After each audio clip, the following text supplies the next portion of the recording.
Pejim-baovao hafa tanteraka kosa zany totosa fiofanana mikasika ny faiza mitantana orinasa sy ny fampiovoarana ny maha-olombelona ny orinasa Elcure etsy Antsakaviro. Anisan'ny tanjona amin'izany ny fanomezana fanofanana ireo mpandraharaha mba ahomby eo amin'ny asa fivelomany. Fanampanzavana indrindra ry hoentin'ny Tale Général ny Elcure Madagasikara.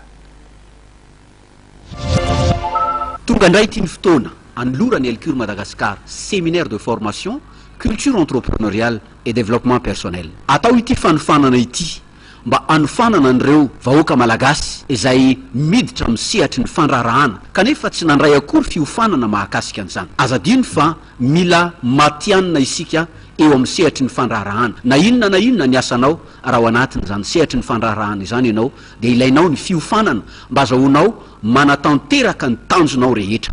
Ny tanjony ity fanofanana ity dia mazava loatra, anankitelo no resahako androany. Ny voalohany, ahafahanao mahita ny fomba rehetra azahoanao mampandroso ny aktivité na ny orinasa na ny asa izay ataonao manokana, izay asanao na asan'olona izay tantaninao.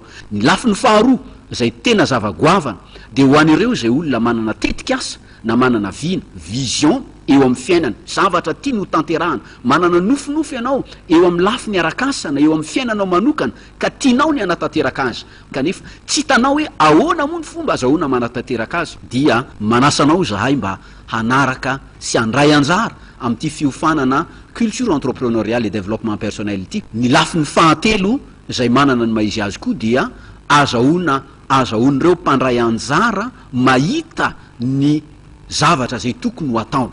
Maro amin'ny tsika izay tsy manana mihitsy hevitra ao an-tsaina hoe inona moa ny tokony atao.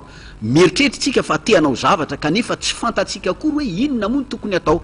Misy indray ireo izay manana blocage noho ny vola, teanao an'izao fa tsy manam-bola dia tsy afaka manao. Lafiny fahatelo zany ahitanao ny fomba rehetra izay azahoanao mahita n'le zavatra tokony atao. Atao izao fiofanana izao amin'ny alakamisy fa 7 sy ny zoma fa 8 ny volana avril, zany hoe 2 jours de formation en salle izy ity kanefa kosa 3 mois de suivi d'accompagnement et d'encadrement. Mazava ho azy fa payante lay formation, zany hoe misy vola aloha ho an'izay maniry te handray anjara ary mihoatra lavitra noho izany ny tombony ho azonareo. Raha te handray anjara nareo na liana ho amin'ity fiofanana ity dia antsoy ny laharana an-tarby izay hotononiko 033 01 208 12 033 01 208 12 sy ny 034 20 208 12 034 20 208 12. Ny toerana isoratanareo anarana manomboka ny rampitso dia eny amin'ny Brown Elcure Madagascar eny Antsakaviro. Raha hitanareo ny Féligne Parfum na ny Amazon Beauté dia ao Andamosy ny Amazon Beauté misy ny Elcure Madagascar. Noho izany aza misalasala tongava ho anao mpandraharaha, ninona ny asa ataonao dia manasanao zay ho tonga fa tombony ho anao ny fandraisanao anjara amin'ity séminaire de formation culture entrepreneuriale et développement personnel ity.